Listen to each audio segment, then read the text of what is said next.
नई वॉच नहीं है, पुरानी ही है बेटा। ये वॉच ऐसी है, इसकी कहानी ऐसी है कि ये वॉच मेरी भी है और ये वॉच राजवंश सर की भी है। अब 2015 से 2020-21 तक, ठीक है, मतलब जब तक वो अपने परिवार के साथ शिफ्ट नहीं हुए थे तब तक हम साथ ही रहते थे, ठीक है। तो दोनों ही रूममेट रहे हैं, दोनों ही दोस्त रहे हैं। तो दोनों ही क्या करते हैं कि कब ये उनके हाथ में होती है उनको भी नहीं पता होता, और कब ये मेरे हाथ में होती है मुझे भी नहीं पता। क्योंकि वो मुझसे ऐसे लेता है कि भाई मेरे को वॉच चाहिए, मेरे को जरूरत है भाई, मेरे को कहीं जाना है भाई। मैंने कहा ठीक है भाई ले जा। अब दोबारा वो देगा तो है नहीं, तो फिर मेरे को अपना थोड़ा तर्क वितर्क लगाना पड़ता है। मैं कहता हूं यार वॉच देखी देखी सी लग रही है भाई, ला वॉच दिया, 1 मिनट दिखाइयो कैसा क्या टाइम हो रहा है इसमें। तो उससे मैं वॉच ले लेता हूं और फिर वॉच लेकर मैं उसको पहन लेता हूं। मैंने कहा कि इस वाले हाथ में ज्यादा ठीक लग रही है, ठीक है।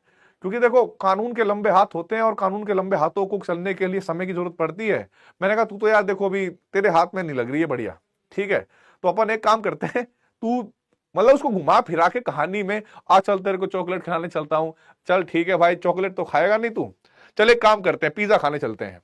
तो भाई पिज्जा वीजा खिलाया, ठीक है, टाइम पास करा, उसका थोड़ा सा बात करी, फिर उससे मैं वॉच जो है हथियार लेता हूं। तो अगले 6 महीने के लिए ये वॉच फिर मेरे पास रहती है।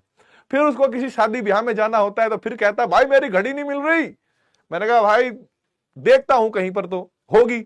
और वो अभी भी चलता है, भले ही हम अभी अलग अलग रहते हो लेकिन वो अभी भी चलता है। अभी रिसेंटली तुम्हें मैं एक कहानी बताता हूं उनकी। भाई मैं अभी क्या था, मैं घर पे था, मतलब उनके घर पे था।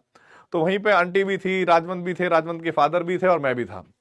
तो हम लोग सो रहे हैं, सब कुछ कोई दिक्कत नहीं है। मैं सुबह ही सुबह देखा कि यार मैं चश्मा लगा के तो सोया था और चश्मा मेरा मिल नहीं रहा है। और मेरी आदत क्या है कि मैं भूल जाता हूं सोने के बाद चीजें, कि क्या भसड़ थी क्या थी, बेफिक्र रहता हूं मैं बहुत। तो उनको लगा, उसके पापा को, कि यार चश्मा तो बड़ा स्टाइलिश सा लग रहा है मुझे, चलो चश्मा पहन लेता हूं। वो चश्मा लेकर चले गए और मैं ये सोच रहा था कि शायद मैं चश्मा पहन के नहीं आया हूंगा। भाई साहब मैंने इतने फोन करे राजवंत सर को कि भाई यार चश्मा नहीं मिल रहा यार मेरे घर पे भी, एक बार देख लियो। कहता ठीक है यार मैं बोल दूंगा मम्मी को। तो मम्मी ने बेचारी ने सारी जगह देखा, चश्मा मिल ही नहीं रहा।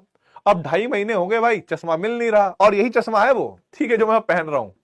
2.5 महीने बाद उनके पापा भी बिल्कुल नहीं के जैसे हैं, ठीक है, सेम हाइट सेम एटीट्यूड भाई बंदे का, और सेम हंसमुख आदमी। पता है क्या कहते हैं एक दो राज, अरे भैया राजवंत जी हमको ऐसा लग रहा है कि हमको दिखाई नहीं दे रहा है।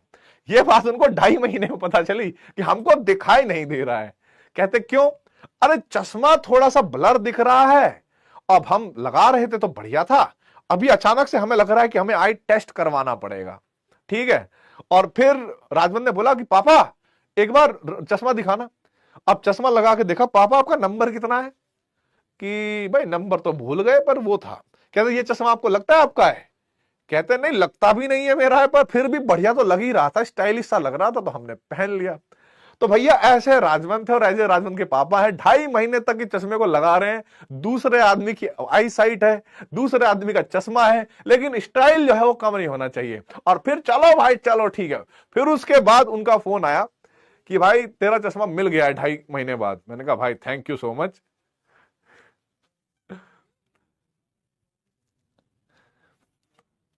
और भाई ऐसी बहुत कहानियां हैं।